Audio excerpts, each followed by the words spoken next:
ang mga kwento ng pag-ibig, kwento ng buhay, at kwento ng pag-asa dito sa Barangay Love Stories. Love Stories.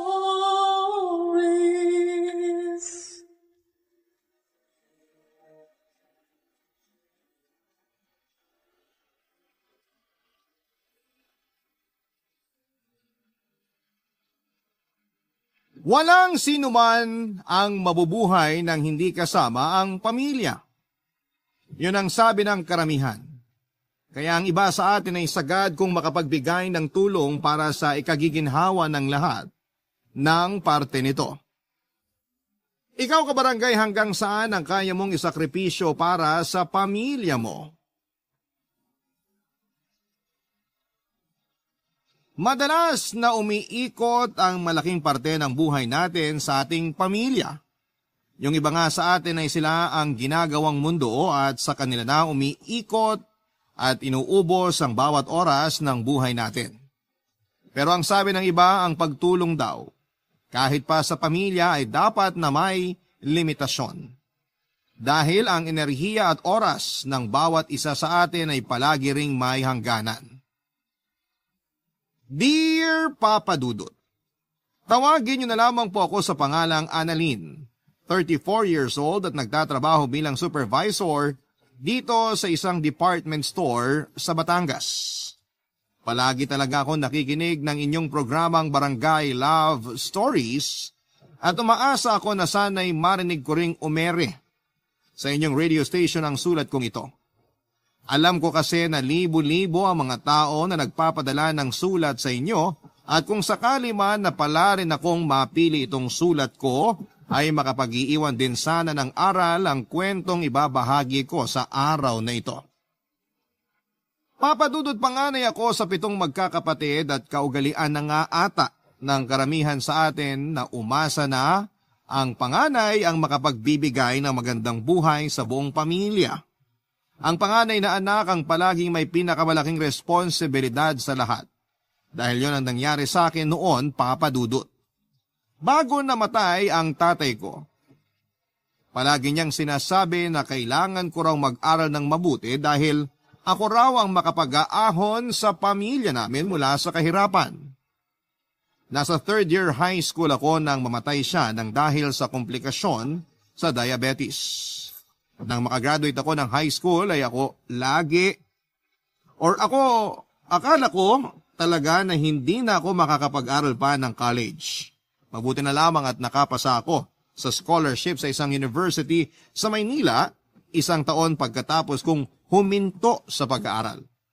At dahil malayo sa amin ang university na yon, humingi kami ng tulong sa kapatid ni nanay na nakatira sa Maynila, Papa Dudut.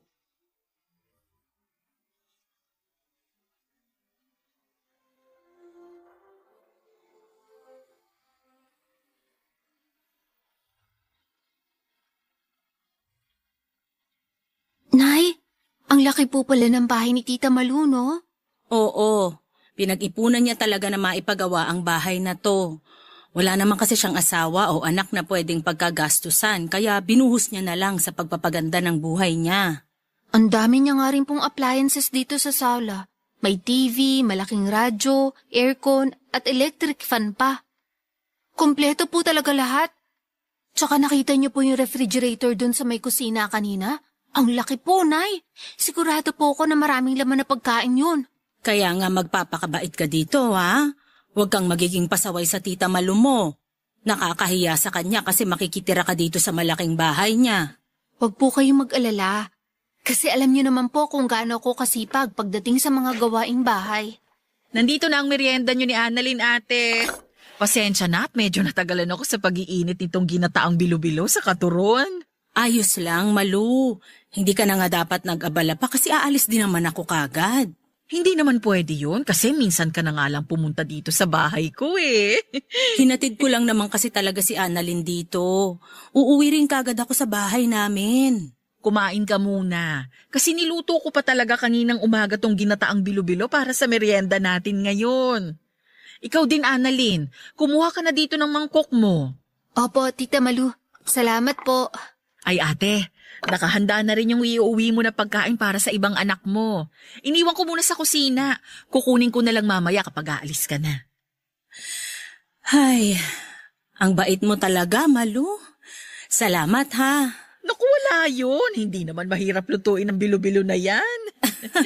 Hindi lang naman para sa mga hinanda mong pagkain. Salamat kasi pumayag ka na dumito muna si Annalyn sa bahay mo habang nag-aaral siya ng kolehiyo.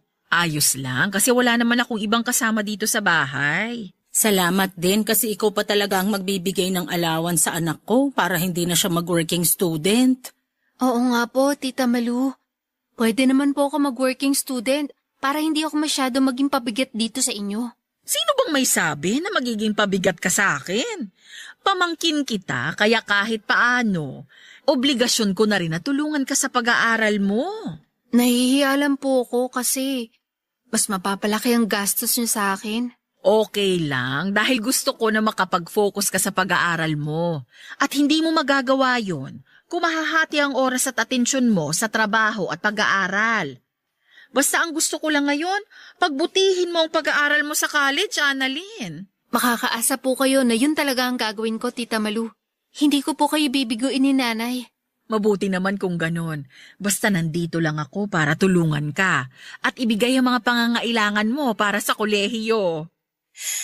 Ay, napakabait mo talaga, Malu. Hindi ka pa rin nagbabago hanggang ngayon. Gusto ko lang bumawi sa'yo.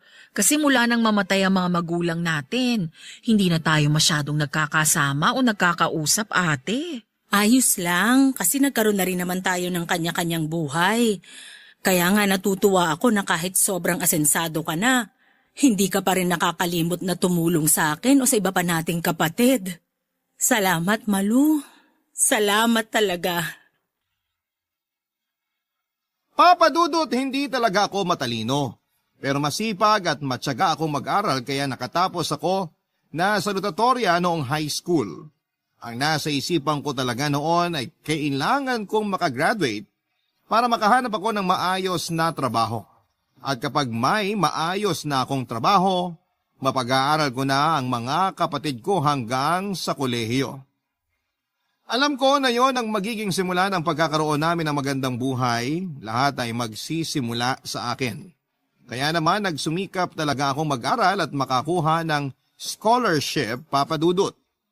Kaya lang kahit may academic scholarship na ako, may iba pa rin akong kailangang pagkagastosan na hindi maibibigay ni Nanay dahil maliit ang kinikita niya sa pagbabantay ng tiyangge sa lugar namin. Si Tita Malu na kapatid niya ang naisip niyang pwedeng makatulong sa amin. Matandang dalaga si Tita Malu at wala ring anak. Makikitira ako sa bahay niya at bibigyan niya ako ng allowance kapalit ng pag-aasikaso ko ng mga gawaing bahay. Wala namang problema sa akin yon dahil gusto ko talaga makapagtapos ng pag-aaral ko, Papa Dudut.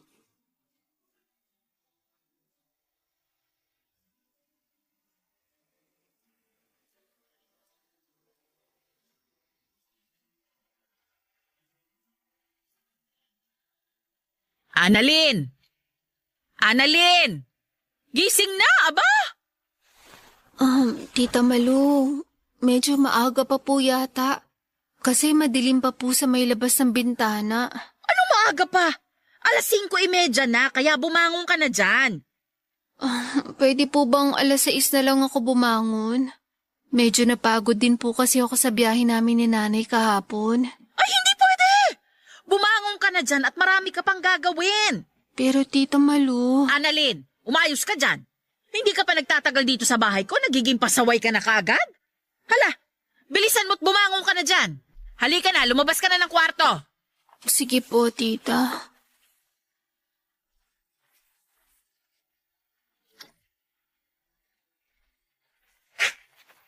May pandesal at palaman na dyan sa lamesa. Ikaw na lang din na magtimpla ng kape mo. Kasi nakapag-init na rin ako ng tubig. Sige po, Tita. Mabilis ang oras dito sa Maynila, ha? Hindi pwede ang babagal-bagal at tatamad-tamad ka. Kung gusto mong umasenso ka sa buhay, sipagan mo sa lahat ng oras. Opo, Tita. Maaga nga pala talaga akong gumigising kahit araw ng Sabado at Linggo. Maaga kasi ako nagsisimula na maglinis dito sa bahay, kaya kailangan na masanay ka na. Maaga rin naman po talaga akong gumigising. Talaga? Bakit ang hirap mong gisingin kanina? Medyo napagod lang po talaga ako sa ilang oras na naging biyahe namin ni nanay kahapon. Ang hilig mo talaga magreklamo kahit kailan ano? Tita Malu, hindi naman po ako nagrereklamo. Sinabi ko lang po yung dahilan kung bakit hindi agad ako nakabangon kanina. Ang sabihin mo, sinanay ka lang ng nanay mo, natatamad-tamad ka sa bahay nyo. Naku, Annalyn, sinasabi ko na sa'yo na hindi talaga pwede dito sa pamamahay ko ang katamaran mo na yan. Hindi po ko tamad sa kahit na anong gawaing bahay. At ipapakita ko po yun sa inyo. Patunayan mo, hindi yung puro salita ka lang dyan. Tandaan mo, hindi magiging biro ang mga gagastusin ko sa'yo. Kaya ayusin mo ang pagkilos dito sa bahay ko. Opo, tita. Puro ka opo-opo dyan. Hindi mo pa nga binibilisan ang pagkilos mo? Nakita mo naman kung gaano kalaki ang bahay ko, di ba? At napakaselan ko pagdating sa mga dumi o alikabok dito. Siguraduhin mo na kapag sinabi mong tapos ka ng maglinis, malinis talaga ang bawat sulok ng bahay na to. Dahil kapag nakakita ako ng dumi o magulong gamit dito, ilang araw ko talaga mag-uulam ng alikabok dahil sa kapalpakan mo. Huwag po kayong mag-alala, tita. Sanay po talaga ako sa kahit na anong gawaing bahay. Kaya maaasahan niyo po ako. Ay, patunayan mo sa akin lahat yung sinasabi mo. Dahil kapag napatunayan ko na tatamad-tamad ka, makakatikim ka ng tamang pagdidisiplina sa akin. Tandaan mo yan, Annalyn. Papa Dudut, hindi ko talaga gaanong kilala si Tita Malu kasi kapag may konting pagtitipon sa bahay kagaya ng fiesta, ay hindi siya nagpupunta para makihalubilo sa amin. May ilang beses ko lamang siyang nakita noon bago ako makitira sa kanya. Madalas ko lamang naririnig ang mga kwento tungkol sa kanya. Nasa kanilang 4 na magkakapatid ni nanay si Tita Malu ang pinaka-successful dahil ito lang ang nakapagtapos ng pag-aaral at nakakuha ng maayos na trabaho. Noong nabubuhay pa si Tatay Papa Dudut ay madalas niya rin pong binibida sa akin ang kapatid ni nanay na si Tita Malu, na kapag nakatapos raw ako ng pag-aaral ay magiging kagaya raw ako nito, na magkakaroon ng maayos na trabaho at magandang buhay. Kasunod daw noon ay maibibigay ko na sa kanila ang magaan na pamumuhay na pinapangarap nila. Nakikita raw ni Tatay na ako ang magbibigay ng totoong liwanag at saya sa aming pamilya. Totoong nakaka-pressure sa side ko kasi hindi naman ako kagaya ng valedictorian kong kaklase noong elementary at high school, na kahit na hindi gaanong nag-aaral ay palaging nangunguna sa klase. May ilang beses din na from top 2 ay nagiging top 3 or top 4 na lamang ako sa klase namin noong elementary. Kapag nangyayari yon ay nakikita ko ang pagkadismaya sa mukha ng mga magulang ko. Kaya naman ginagawa ko ang lahat para kahit papaano ay makahabol sa mataas na grade sa klase. Tinatako sa isipan ko ang palaging bilin ng mga magulang ko na ako ang magiging tulay para maging mas magaan ang buhay namin noon, Papa Dudut. Barangay Love Stories. Barangay Love Stories. Papa Dudut, nang makagraduate ako noon ng high school at sabihin ni nanay na hindi muna ako makapagkolehiyo dahil hindi niya kaya ang gastusin, ang sabi ko ay gagawa ako ng sarili kong paraan para makapagpatuloy ng pag-aaral. Sa mahigit 1 taon na hindi ako nag-aral noon, tumulong ako sa pinsan ko sa pagtitinda ng mga kakanin at sa mga araw na hindi kami nagtitinda ay sumusubok ako na mag-apply sa mga university na nababalitaan ko na nagpapa-exam para sa scholarship. Hanggang sa makapasa na nga ako ng full academic scholarship sa isa sa mga pinag-examan ko sa munisipyo. Pumunta kasi kami doon sa munisipyo ang ilang mga estudyante at staff mula sa university sa Maynila para magpa-exam sa mga gustong magkaroon ng scholarship. At sa awa naman ng Diyos, ay naipasado ko ang exam at umabot ang score ko para makakuha ng full scholarship. Yun talagang kailangan ko, full scholarship. Ang tanong kaagad noon ni nanay nang sabihin ko sa kanyang tungkol sa pagkapasa ko sa scholarship qualifying exam ay paano raw ang magiging ibang gastusin ko, Papa Dudut. Hindi niya raw kakayanin na maibigay yon, lalo na nga at malayo sa lugar namin ang Maynila. Nalungkot talaga ako noon dahil pakiramdam ko ay hindi sinusuportahan ni nanay ang mga pangarap ko. Ang pangarap ko na makapagtapos ng pag-aaral. Hanggang sa isuggest niya sa akin na doon na lamang ako makitira muna kay Tita Malu na noon ay nakausap na rin daw niya. Nagkita raw kasi sila sa lamay ng isang pinsan nila at nasabi niyang tungkol sa pagkapasa ko sa scholarship. Kay Tita Malu raw nang galing ang ideya na makitira ako sa kanila at manilbihan kapalit ng pera na ibibigay niya sa akin at panggastos sa eskwelahan, Papa Dudut.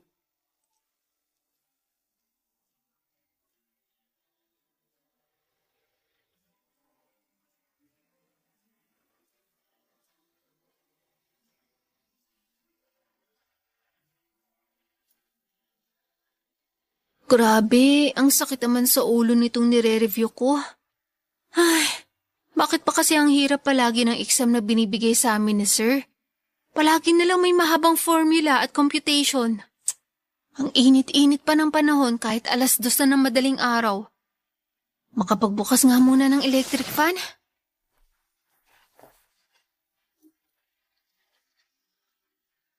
Ayan, grabe. Kahit paano nabawasan ang init dito sa sala. Nakakadagdag kasi ito ng sakit ang ulo ko. Oh, bakit gising ka pa? Tita, nagre-review po kasi ako para sa midterm exam namin mamaya. Madaling araw na! Ngayon mo pa naisipang mag-review? Marami po kasi akong ginagawa kapag umaga bago ako pumasok sa school eh. Pati na rin po kapag kakauwi ko lang dito sa bahay. Inuuna ko po lahat ng gawain dito na kailangang asikasuhin. Eh bakit hindi mo ayusin ang schedule ng mga gawain mo dito sa bahay? Para hindi mo na kailangan gumising na maaga at mag-review. Huwag po kayong mag-alala sa akin. Kasi ayos lang naman po sa akin na madaling araw ako nagre-review. Mas nakakatulong nga po yun na mas matandaan ko yung mga inaaral ko. Okay lang po sa akin na magpuyat para sa pagre-review ko. Sino bang may sabi na yan ang inaalala ko? Po? Ang pagtaas ng bayarin natin sa kuryente ang iniisip ko, Annalyn. Kasi sa halip na nakakapagtipid tayo, gising ka pa ngayon at gumagamit ng ilaw at electric fan dito sa sala.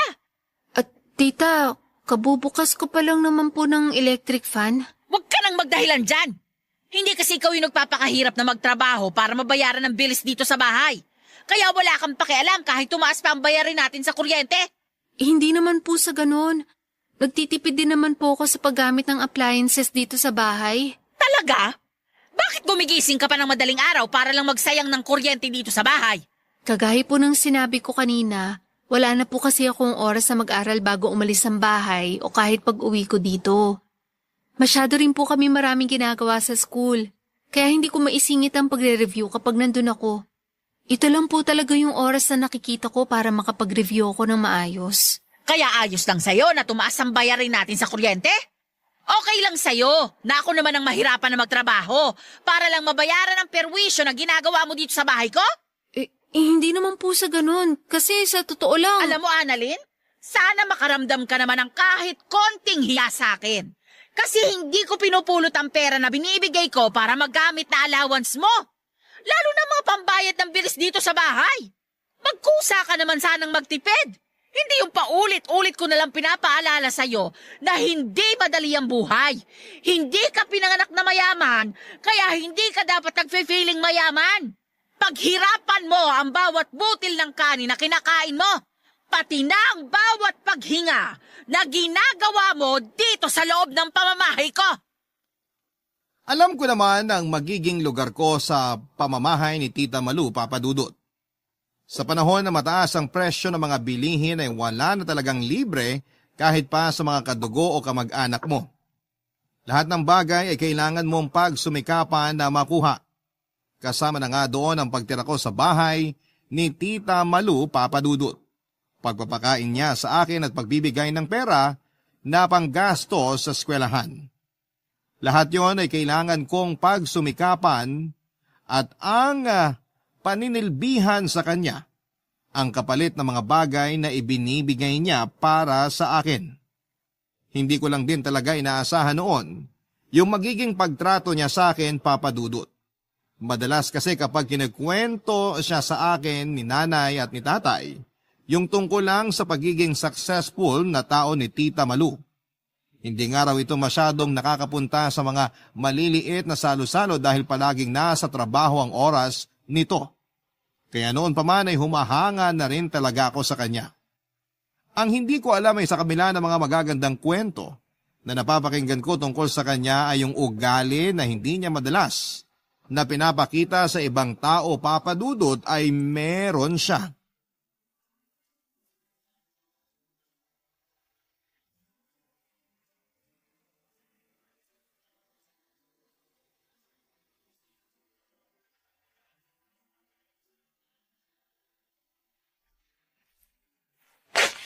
Eto na ang kape mo, ate. Salamat, Malung. Mabuti naman at naisipan mo nang dumalaw dito sa bahay. Pasensya na at ngayon lang din ako nagkaroon ng extra na pera para magamit na pamasahe paluwas ng Maynila.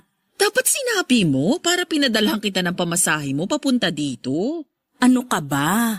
Hindi na kailangan yun at napakarami mo nang naitutulong sa amin ng anak ko. Nahihiya na nga ako sa iyo eh. Ate, walang dahilan para mahiya ka sa akin. Sabi ko naman sa'yo, basta kailangan mo ng tulong, magsabi ka lang palagi sa akin. Nay? Annalyn, anak! Nay, grabe. Namiss ko po kayo. Payakap nga po.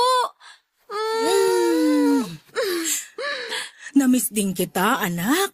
Miss ka na namin ang mga kapatid mo. Ay, maupo ka muna dito sa sofa at mukhang pagod ka rin sa biyahe mo. Medyo nga po, kasi ang layo ng nilakad ko mula dun sa may kanto. Naku, naglakad ka pala mula dun sa babaan ng jeep? Opo, Tita Malu.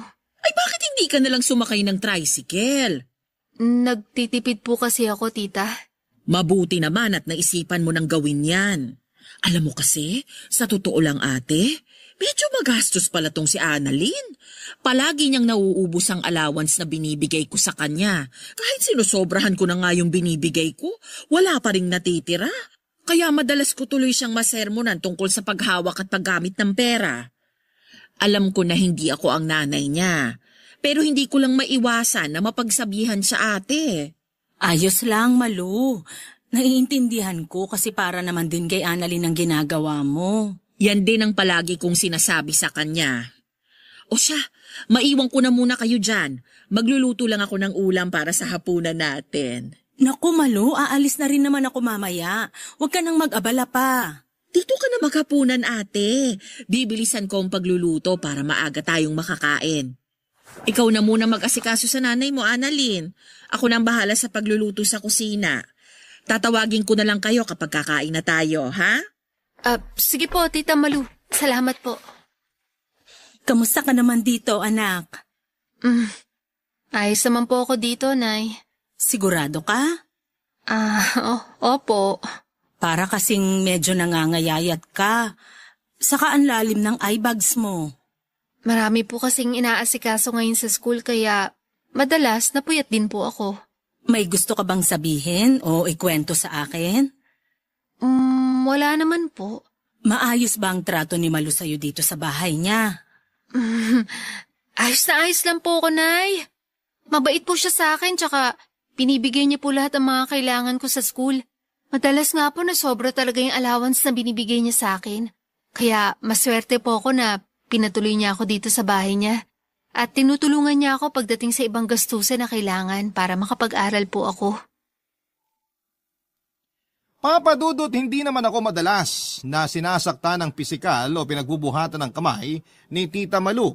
Mas madalas pa yung ginagawa niya na pagsigaw sa akin at pagbitaw ng mga masasakit na salita. Pakiramdam ko ay mas masakit pa ang mga salitang yon kesa sa pananakit niya ng pisikal sa akin. Mas nagiiwan yon ng kirot at marka sa akin, lalo na kapag nararamdaman kong isa lamang akong sampid na palamunin sa bahay ni Tita Malu. Pero ni minsan ay hindi ko yon sinabi o kinuwento kay Nanay Papa Dudut. Alam ko kasi na labis siyang mag-aalala sa akin at baka bigla niya na akong pauwiin sa bahay At ni minsan kasi, hindi ako sinaktan o pinagbuhatan ng kamay ni nanay. Hindi man perpektong ilaw ng aming tahanan si nanay ay sapat na ang pag-aalaga at pagmamahal niya para masabi ko na hindi niya hahayaan na masaktan ako ng ibang tao. Kaya ang palagi kong sinasabi sa kanya, sa tuwing magkakausap kami ay ayos lamang ako at mabait naman si Tita Malu. At kailanman ay hindi niya ako dapat na alalahanin, Papa Dudut. Barangay Love Stories. Barangay Love Stories. Papa Dudut, sa kabila ng hindi magandang pinagdaanan ko kay Tita Malu, malaki pa rin ang naging pasasalamat ko sa kanya dahil nakatapos ako ng pag-aaral ko. Oo, hindi naging madali ang lahat pero naging daan naman si Tita Malu para matupad ang mga pangarap ko na maitawid ang kolehiyo. Hindi man gaanong naging maayos ang pagtrato niya sa akin, nagpapasalamat pa rin ako na pinatuloy niya ako sa bahay niya at tinulungan sa mga gastusin ko sa pag-aaral. Papa Dudut, umuwi na rin ako noon sa bahay at kagad ding nakahanap ng maayos na trabaho. Literal na ako ang sumalo ng lahat ng responsibilidad at gastusin sa bahay namin. Pinakamabigat na kasama ang pagbabudget ko sa pag-aaral ko sa kolehiyo or pagpapaaral ko sa kolehiyo sa kapatid kong si Alena na sumunod naman sa akin. Wala kasi siyang kahit na anong scholarship na pwedeng makabawas ng tuition fee niya. Pero ganun pa man ay pilit kong ginapang ang pag-aaral niya, kasabay ng ilang gastusin sa bahay dahil umaasa ako na kapag nairaos ko ang mga gastusin sa pag-aaral ni Alena, matutulungan niya ako sa responsibilidad sa pamilya namin, Papa Dudut.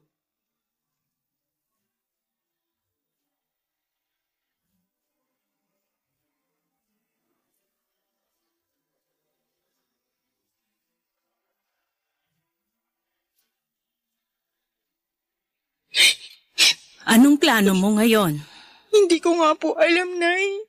Kailangan malaman na to ng ate mo habang maaga pa. Natatakot po ako, Nay. Alam ko. Pero hindi mo pwedeng itago sa kanya ng matagal ang sitwasyon mo ngayon. Malalaman at malalaman din niya ang ginawa mo, Alena.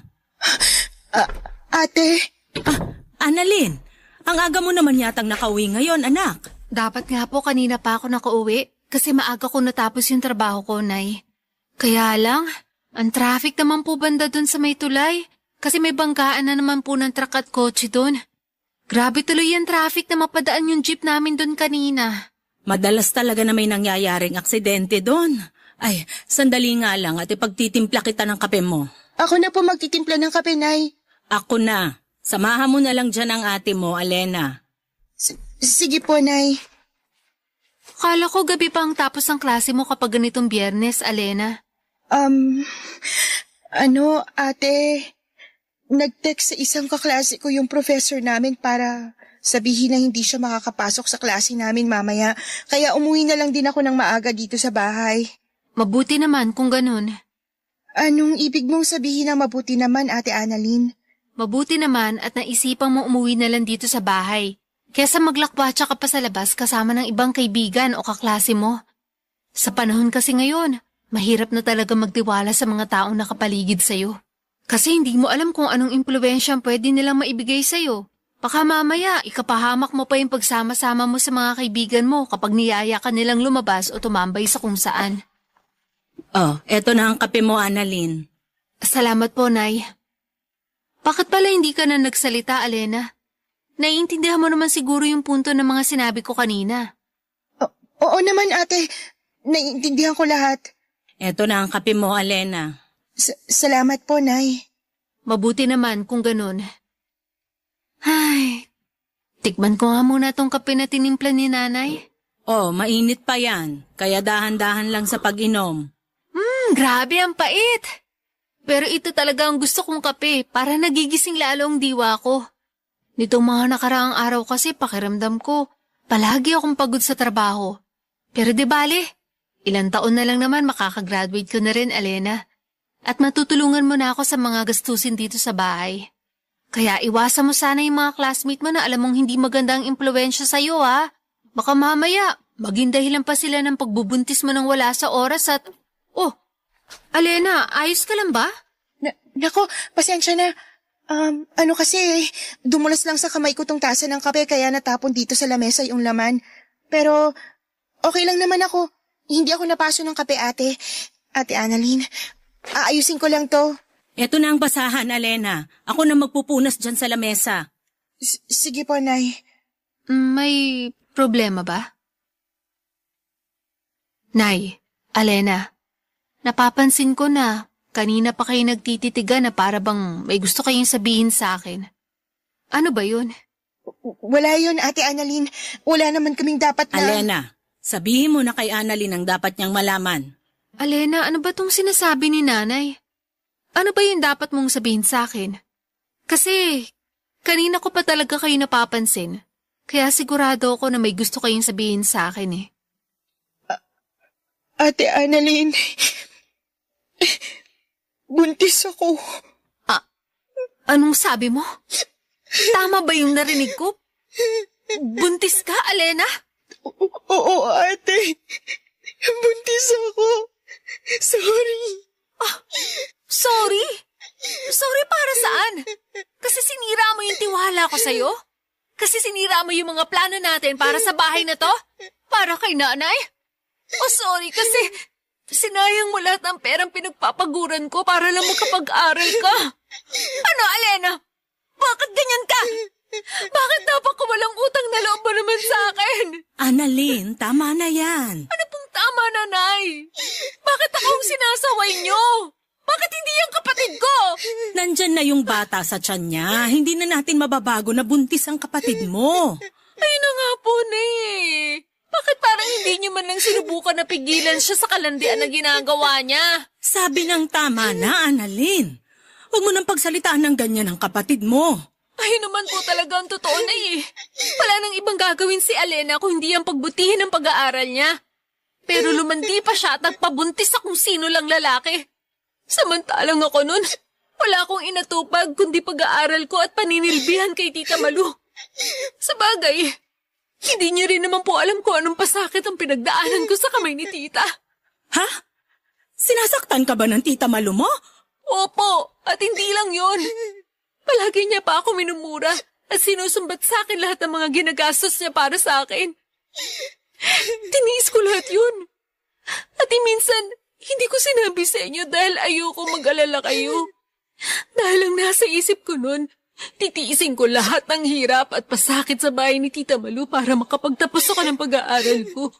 Para mapag-aaral ko yung mga kapatid ko at dumating ang araw na tutulungan ako ni Alena sa mga responsibilidad dito sa bahay. Pero nagkamali pala ako. Kasi hanggang sa huli, ako pa rin pala ang kailangan na kumayod sa pagtatrabaho para sa inyong lahat. Papa Dudut, alam ko na hindi talaga maganda sa ugali natin ang panunumbat sa lahat ng tulong na nagawa o naibigay natin sa iba, lalo na sa ating pamilya. Pero kasi ng mga oras na yon ay pakiramdam ko ay masyado nang nasagad ang pagtulong na ginagawa ko para sa kanila. Masyado na silang umasa sa akin at sinamantala ang kabaitan ko na pagsalon ng responsibilidad ng buong pamilya. May usapan kasi kami ni Alena na pagbubutihin niya ang pag-aaral niya, na hindi siya magpapaligaw sa kahit na sinong lalaki at mas lalong hindi siya magkakaroon ng boyfriend. Nangako siya na tutulungan niya ako sa pagsalon ng responsibilidad ng aming pamilya. Pangako na hindi naman pala niya kayang tuparin. Papa Dudut, nakita ko ang labis na pagkagulat sa mukha ni nanay nang marinig niya ang kinuwento ko na pang-aapi sa akin ni Tita Malu. Hindi rin niya malaman ang dahilan kung bakit nagbago ang ugali nito dahil mabait naman daw ang kapatid niyang yon. Baka raw nagbago na lamang si Tita Malu dahil sa biglaang paggaan ng kanyang buhay at pagkakaroon ng maraming pera. O binago ito ng mga pagsubok na hinarap niya para sa buhay at para guminhawa. Sa totoo lang, Papa Dudut, ng mga panahong yon, medyo naiintindihan ko na rin si tita. Iba lang ang paraan niya. Pero ginusto niya lang din akong mapabuti. Na pinuwersa niya akong maging malakas at maging palaban sa buhay. Sa totoo lang ay isa siya sa mga rason kung bakit mas nagsumikap akong makapagtapos kaagad. Kaya naman kung tutuusin ay naging dahilan siya ng pagtatag ko bilang isang tao. Ganun ko na lang din tinitignan yung mga nangyari para siyang naging intensive training sa akin. Tungkol naman sa pagbubuntis ng kapatid kong si Alena. Noong malaman ko naman yon ay huminto na siya noon sa pag-aaral. Naging maselan kasi ang kalagayan niya at ang masama pa doon ay hindi na nagpakita ang lalaking nakabuntis sa kanya. Kaya naman ang nangyari, ako na naman ang gumastos ng lahat ng gastusin kasama na ang mga check-up at gamot na kailangan sa pagbubuntis niya. Sobrang sama ng loob ko noon kaya halos hindi ko siya kinakausap hanggang sa makapanganak na ang kapatid ko. Nagawa ko lang dalawin siya 2 araw pagkatapos niyang manganak, Papa Dudut.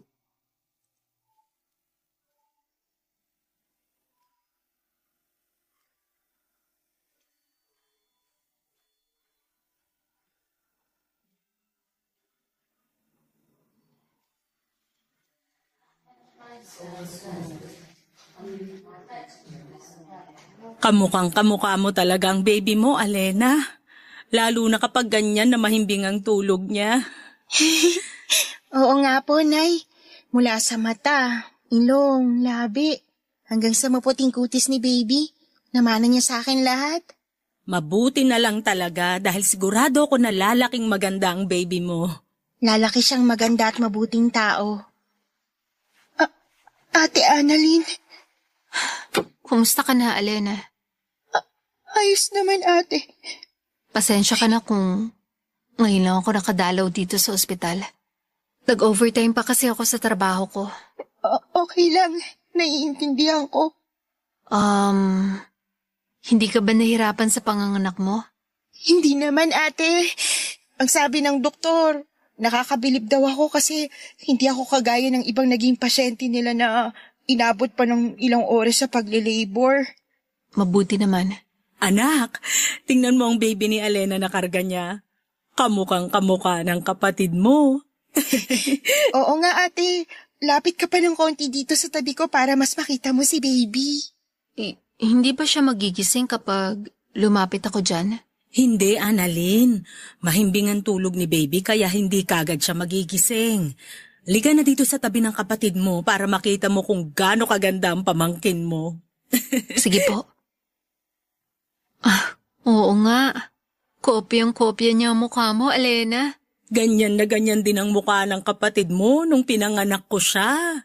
Kamukha niya nga po yung mga baby picture ni Alena, Nay. Ang taba ng pisngi. Tapos, namumula pa. Kaya hindi may pagkakailang akong nanay niya. Mabuti na lang talaga at hindi ka nahirapan sa panganganak sa baby mo, Alena. Yung iba kasi, di ba, kapag first time nila manganak, nahihirapan talaga sila. Tsaka nabanggit ni nanay noon na sinabi ng doktor na magiging masela ng pagbubuntis pati na ang panganganak mo. Nasunod ko rin daw kasi lahat ng mga bilin ng doktor, lalo na pagdating sa mga gamot na kailangan kong inumin. Alena, pasensya ka na kung wala ako dito sa tabi mo nung manganak ka. 2 araw pa ang lumipas bago kita nadalaw dito sa ospital. Ayos lang, ate. Naiintindihan ko yun. Sorry talaga. Sorry kung naging pabigat ako na kapatid sa'yo tapos nagdagdag pa ako ng panibagong pabigat sa buhay mo. Hindi totoo yan. Kung ano man yung hindi magandang salita na nabitawan ko sa iyo noon, kalimutan mo na yun. Hindi ko naman kasi talaga dapat na sinumbat sa inyo lahat ng sakripisyong nagawa ko. Pamilya tayo. Kaya kailangan na hindi ako mapagod na tulungan at suportahan kayo.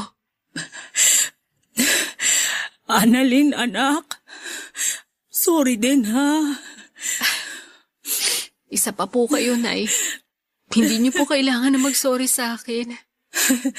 Tama ka kasi sa sinabi mo na masyado na naming binigay sa iyo ang mabigat na responsibilidad sa pamilya natin. Kung alam ko lang talaga na sinasaktan ka ni Malu, hindi ko na hinayaan pa na. Tapos na po yun, Nay. Nangyari na po lahat ng yun. Isa pa, sa kabila ng mga nangyari, nagpapasalamat pa rin po ako kay Tita Malu. Dahil malaki ang naitulong niya para makapagtapos ako ng kolehiyo ko. Tsaka ang mahalaga naman po ngayon, yung kasalukuyan natin at future ng pamangkin ko. Yun na lang po ang isipin natin, kung paano natin mas mapapabuti ang buhay natin. Promise, ate. Kahit may anak na ako, gagawin kong lahat para makatulong sa'yo at sa pamilya natin.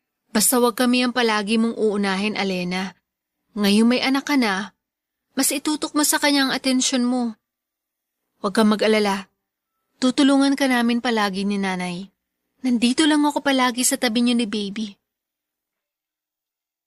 Papadudot nang malaman ko noon na buntis si Alena ay nakaramdam ako ng paninikip ng dibdib ko. Medyo nahirapan akong huminga dahil sa halo-halong emosyon na nararamdaman ko. Magkakahalong galit, sama ng loob, inis at matinding lungkot ang nasa dibdib ko kaya kaagad na sumabog ang luha ko. Hindi ko na rin napigilan ang mga salitang nabitawan ko noon kasama na nga ang panunumbat sa lahat ng sakripisyo na nagawa ko para sa pamilya ko. Oo, walang pumilit sa akin na saluhin ang responsibilidad na yon at palagi akong may choice na hindi yon tanggapin. Pero bilang panganay at lumaki sa pamilya na tinatatak sa isipan ko na kailangan kong gawin ang lahat ng yon, tinanggap ko nang ako ang unang aasahan nila na tutulong para guminhawa ang buhay ng aming pamilya. Pero umaasa ako noon na hindi lang ako ang gagawa ng pagsalo ng responsibilidad na yon. Umasa ako na tutulungan ako ng mga kapatid ko lalo na ni Alena. Kaya naman sobrang sumama talaga ang loob ko nang malaman ko na buntis siya at hindi pa pananagutan ng lalaking tatay ng baby niya. Pakiramdam ko kasi noon ay naging sobrang makasarili ni Alena, Papadudot. Buong buhay ko kasi noon ay wala akong ibang inisip kundi ang pamilya ko at kinabukasan nila. Tapos ayon si Alena magpapaligaw at magkakaroon ng boyfriend nang hindi pinapaalam sa amin. Nagpakasaya siya sa perang pilit kong pinaghihirapan na kitain sa trabaho ko. Hindi niya pinahalagahan ang effort na ginagawa ko para sa pamilya namin. Pero nang malaman nila nanay ang tungkol sa mga pinagdaanan ko kay Tita Malu ay nakita ko naman ang pagsisisi sa mukha nila. Nakita ko na hindi niya naman talaga ginusto na mahirapan ako sa responsibilidad na sinaloko para sa pamilya namin. Akala ko, Papadudot, ay magtatagal pa ang sama ng loob na nararamdaman ko kay Alena.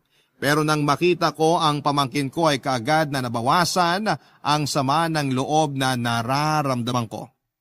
Narealize ko na hindi ako dapat maggalit sa baby ni Alena dahil wala naman itong kasalanan sa naging sitwasyon namin. Hindi rin ginusto ni Alena na iwanan siya ng lalaking nakabuntis sa kanya. Kaya nagkapatawaran na rin kami ng araw na yon. Nang sumunod na taon ay pinagpatuloy ni Alena ang pag-aaral niya at nagawa niyang tapusin ang kolehiyo. Tinulungan niya rin ako na pag-aralin ng iba pa naming mga kapatid nang magkaroon na siya ng trabaho. Nagtulungan kami sa pagpapalaki sa anak niya at mga gastusin sa aming pamilya. Siguro nga, Papadudot, ang aral na maiiwan ko sa araw na ito mula sa sulat kong ito ay pahalagahan natin ang ginagawa ng ating pamilya para sa atin. Pahalagahan natin ang pagsasakripisyo na ibinibigay ng mga breadwinner ng ating pamilya. Dahil sa totoo lang, hindi madali ang maging breadwinner. Hindi madaling saluhin ang responsibilidad ng mga magulang, pero walang hindi kakayanin para sa mahal nating pamilya. Dito ko na po tatapusin ang sulat ko, Papadudot, ang inyong forever kapuso at kabarangay, Annalyn. Nagustuhan ng iyong napakinggan? Ituloy yan via live stream sa www.gmanetwork.com/radio. Barangay LS in Mega Manila 97.1. Forever.